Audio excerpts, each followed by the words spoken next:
could the Kraken be considering a trade at some point? Do they want to stay in this playoff race? And of course, we have Colin here, and another team that's looking to keep up in the playoff race, currently 6th in the Metropolitan Division, is the Philadelphia Flyers. So we wanted to have a little bit of fun here and consider some options. Could the Kraken and the Flyers be potential trade partners? Is there anyone either team would want from the other team? So I'll go to you first, Colin. From your perspective of the Kraken, is there anyone you think could help out the Flyers lineup right now? Well, I see the Flyers most likely as sellers at the deadline. There was a lot of opportunity for these two teams to maneuver over the summer. The Flyers are one of the more interesting teams going into the expansion draft. At this point, I think that maneuvering is probably off the table. I mean, the Flyers would certainly love to get their hands on a Vince Dunn or maybe even a Hayden Fleury, but I don't know if there's many plausible scenarios where that'll actually pan out.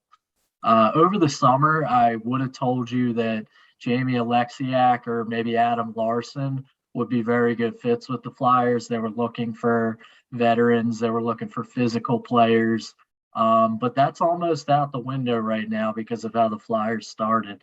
A lot of people are talking talking about the possibility of a rebuild, and I don't think they're looking to acquire many veterans right now. They probably are looking to unload a few. Fits for the Kraken, I don't know as much about. Claude Giroux could potentially be on the trading block. That's a deeper issue, but he is on the last year of his contract, so he will be shopped around, most likely a little bit, entering the trade deadline season in early March. Other options are Cam Atkinson and Rasmus Ristolainen. If they'd be a fit for the Kraken, probably Ristolainen more likely. Mm-hmm. I had Ristolainen written down in my notes here because with Tanev obviously out now for the Kraken the rest of the season, who's going to be their heavy hitter? They have Alexiak, and that's about it. So if they're looking for someone to hit, I mean, Ristolainen's got to be the go-to guy from the Flyers. But I'll go to you next, Sean. What do you think the Kraken could use from the Flyers if there was a potential trade here? Well, first off, we're going to make this a little interactive for those viewing it online. Sell for assets at this point. I think they have to look to the future and ask themselves, who do we want to be next year? Because, yes, it is still relatively early, but at this point, it might be smarter to do that. I don't necessarily think I want Ristolainen if I was Ron Francis because there's already a logjam of defenders. And yes, so you got that 3-4 defenders cycling in and out of the lineup, assuming the lineup was healthy. But to me, Atkinson would be a very attractive piece because you need goal scoring because aside from one or two players, you're not really getting that goal scoring that you need. Points totals might be up, but you need tangible goals going to the back of the net. Mm-hmm. Now, that would require probably the moving of someone like a Vince Dunn or a Hayden Fleury. And depending on if there were picks involved would influence my thoughts on that. But if you're not getting that goal score, and I'm not too sure what his contract looks like, but if you're not going to get someone who will immediately, even if it's not going to take you to the playoffs, immediately impact the team in a good way, you should be getting assets back right now. And as one final point, it totally escaped me. So I'll raise my hand if I remember. Always happens. And another thing that a lot of people might forget is that this team has a lot of cap space right now, and there is a big free agency coming up in the offseason. So as we even said before this team was even took the ice for their first game, that this first season is pretty much almost a test run if things didn't go to plan, and things aren't really going to plan right now. They're sitting near the bottom of the league.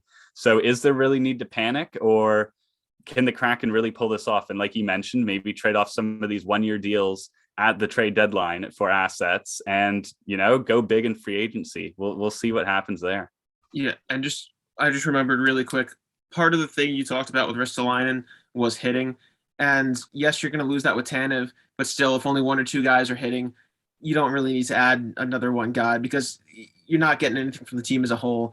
It's great if those guys are leading the way, but they're leading and no one's following. And I think that could revert back to our previous conversation about confidence too. So in that case, you're not really losing much by losing a guy in the lineup who's going to throw the body if the team as a whole isn't going to commit to that type of play. So at that point, it's like, do you value that area of the game more than something like goal scoring? And if you're the Kraken, I do not think you should. All right, I'll hand it over to you now, Adam, and get your say on this. What do you think? Should the Kraken be making a trade to try to get into the playoffs here, or do you think this should just be trying to get assets for the future?